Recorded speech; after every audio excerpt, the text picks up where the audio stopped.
SRAM et ça fait 14 ans d'ancienneté que je suis dans cette boîte. J'étais chef de service recrutement et gestion des carrières jusqu'au 26 décembre 2024 où il y a eu des nominations. L'employeur a décidé de restructurer la société, ce qui est tout à fait normal. Mais dans ces restitutions, ils n'ont pas respecté les procédures. Voilà, je suis à un poste de cadre. On m'envoie à la direction technique. Juste, on me dit, tu vas là-bas, bon, selon les nominations, je vais là-bas comme chef de service. Donc, mon poste n'est même pas en tant que tel situé. J'ai compris que c'était une porte de sortie. Ok, on l'a accepté depuis le 24 décembre. Hein. Et le 24 décembre, quand ils font leur nomination, au lendemain, vu qu'ils ont dit, ils ont vu que c'était avec effet immédiat, au lendemain, ils ont fait venir un huissier de justice, ce qui est tout à fait anormal. Une passation de service qu'on devait faire, on se retrouve avec des huissiers de justice, deux personnes qui sont venues, ils nous ont brandi leur badge, qui sont huissiers de justice, et avec un monsieur Paul-Henri Elang, je pense qu'il est informaticien à SATRAM, je ne sais pas exactement quel est son titre. Il est arrivé avec les soi-disant huissiers de justice. Ils sont venus, ils ont pris toutes nos machines, sous prétexte qu'on devait effacer les informations. J'ai posé la question à l'huissier de justice, je dis, mais je ne comprends pas quel est votre rôle. On parle de passation de service, qu'est-ce qu'un huissier de justice vient faire? L'informaticien, ok, on lui restitue les machines et même restituer les machines. C'est une passation de service.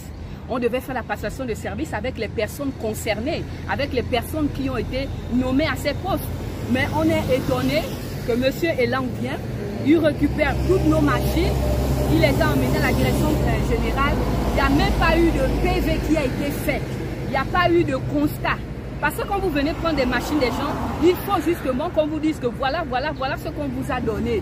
Ou que demain, après-demain, comme ils le font maintenant, que non, on n'a pas restitué toutes les informations. Ah, c'est le premier fait du 26 décembre au 27 décembre. On est resté, je peux dire, 2 mois depuis le 26 décembre. J'ai des preuves là. Je suis tombée malade.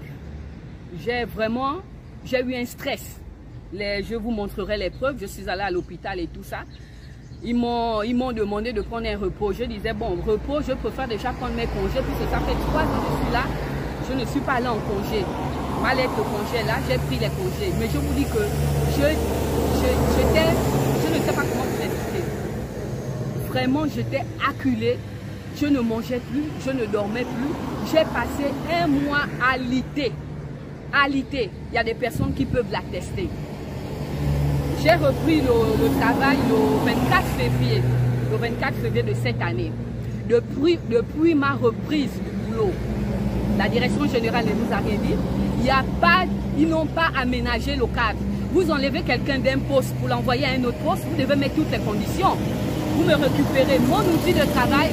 Je n'ai même pas de bureau. Je vais vous montrer l'endroit où je suis obligée de venir tous les matins. C'est dans une salle de réunion où il n'y a même pas d'électricité. Tous les matins, je viens, je pointe. Quand l'heure arrivée, ou si je n'ai rien à faire, je suis trop fatiguée, je rentre chez moi.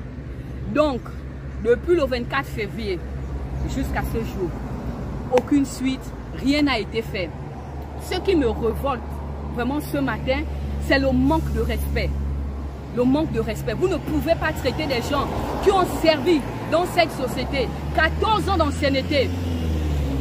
De jour comme de nuit, on était là. Malgré tout ce qu'il y a eu, on a dit non, on doit sauver cette société. On est resté. La nouvelle direction est arrivée, ils sont arrivés le 26 avril, hein, je pense, le 26 avril de l'année dernière. Cette direction, on les a accompagnés pendant 8 mois, jour pour jour, que ce soit les dimanches, on était toujours là. Quand ils avaient besoin de nous, on était disponibles. Et un bon matin, sans rien, sans motif, jusqu'à présent, je suis en train de vous parler, on nous a destitués, on ne nous a rien dit. Aucune communication. Hier, je me rendais du côté du port. Je parlais avec une employée. Et donc, elle m'explique un peu sa situation. Je vais à son bureau, je me rends compte que ma machine, mon outil de travail, on le lui a donné. Je suis là, je dis, mais qu'est-ce que ça veut dire? Je n'ai rien compris. On est dans un dilemme. on va dire on est encore au niveau du social. Vous n'avez pas résolu la situation, mais ce que vous trouvez, c'est de prendre ma machine, vous la donner à quelqu'un d'autre. Madame, vraiment, je fais ce live, je vais attirer l'attention du président de la transition. Il y a trop d'injustice du côté de Satram. On ne respecte pas, les gens ne respectent pas les employés. C'est la dévalorisation totale. Monsieur le président de la transition, s'il vous plaît, je suis une Gabonaise. Présentement, je suis aux abois. Je suis obligée de faire ce live pour que vous puissiez justement... Appel à la presse. Voilà, j'ai fait appel à la presse. Et ils sont là ce matin, voilà. J'espère que ce message arrivera sur le bureau des plus hautes autorités. Là, je suis vraiment désespérée. Je suis en larmes. Je ne dors plus. À peine j'ai mangé. J'ai perdu du poids. Là, je suis sous traitement. Le médecin m'a demandé de me reposer, mais je ne peux pas.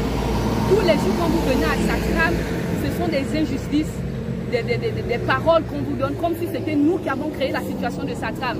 Cette situation-là perdure depuis longtemps. Alors, vous n'allez pas vous en prendre à des innocents.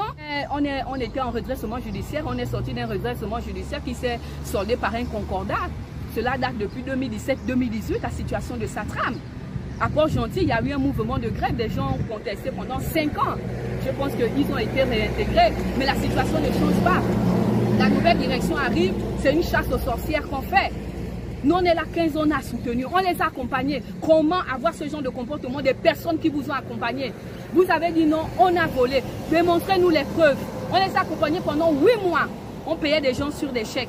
Ils pensaient que non, il y avait des employés fantômes, des gens qui ont voyagé, qui sont décédés. Ils n'ont rien trouvé, madame, jusqu'à présent. Aucune preuve. Nous sommes là. Monsieur le président de la transition, s'il vous plaît, je suis une jeune Gabonaise, mère de famille. C'est mon bout de pain. Et je ne vais pas accepter qu'on le gaspille. Non, ça je refuse.